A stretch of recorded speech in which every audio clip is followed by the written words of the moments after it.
आज हम history card की बात करेंगे। हम जब वर्कशॉप पे अपनी गाड़ी में काम कराने जाते हैं, मेंटेनेंस कराने जाते हैं, कोई रिपेयर कराने जाते हैं, तो वहाँ पे एक हिस्ट्री कार्ड बनाया जाता है ना।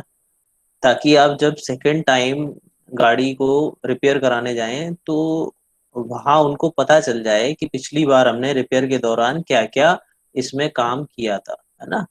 तो अब आगे हो सकता है कि इस काम में फॉल्ट ना हो, इस काम में प्रॉब्लम ना हो, किसी दूसरे काम में फॉल्ट हो, है ना, कहीं और फॉल्ट आ गया हो, या हमने ये पार्ट चेंज कर दिए हैं, अब सेकंड सर्विस के दौरान हमें ये पार्ट चेंज करने हैं।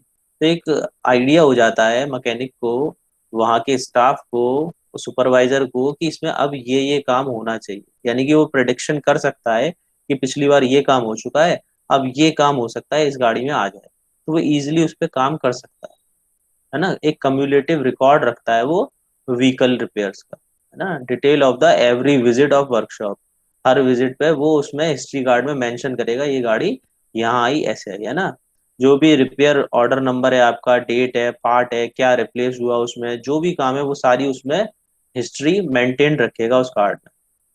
समरी होगी उसमें सर्विस की, रिपेयर, बॉडी पेंट, जो भी ये सारी चीजें होंगी। ठीक।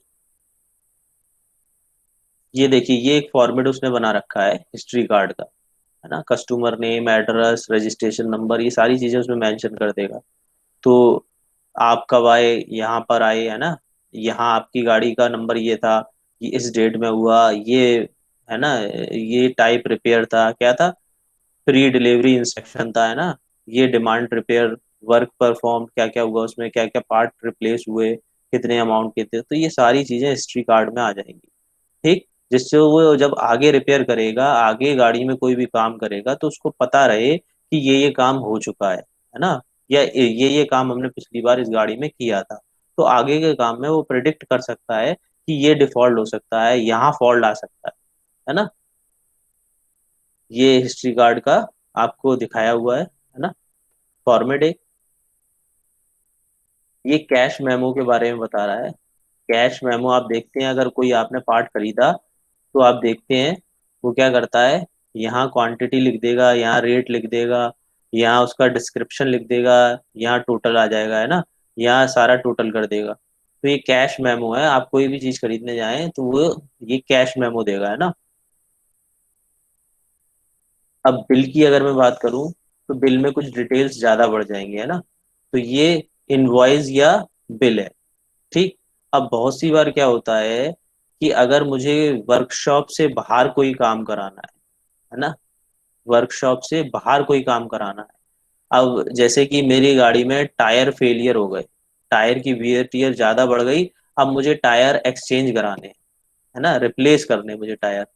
तो मैं क्या करूंगा, बहुत सी बार उस वर्कशॉप मैनेजर को ही बोल देता हूँ उस टायर को रिप्लेस करा दो आप।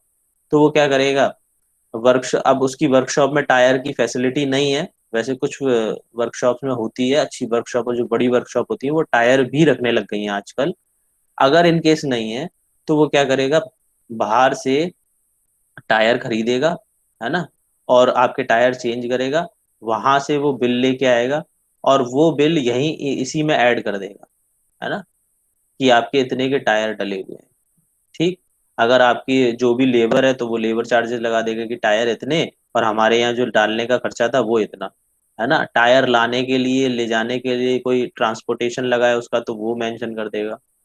तो वो सारी चीजें वो मेंशन करके आपकी व्हीकल में डाल देगा, और आपको गाड़ी दे देगा, है ना, बाद में। ये बिन कार्ड हम पढ़ चुके हैं पहले भी। ठीक। अगर इससे रिलेटेड कोई भी डाउट है तो पहले वो हम ले लेते हैं, फिर आगे हम पढ़ेंगे।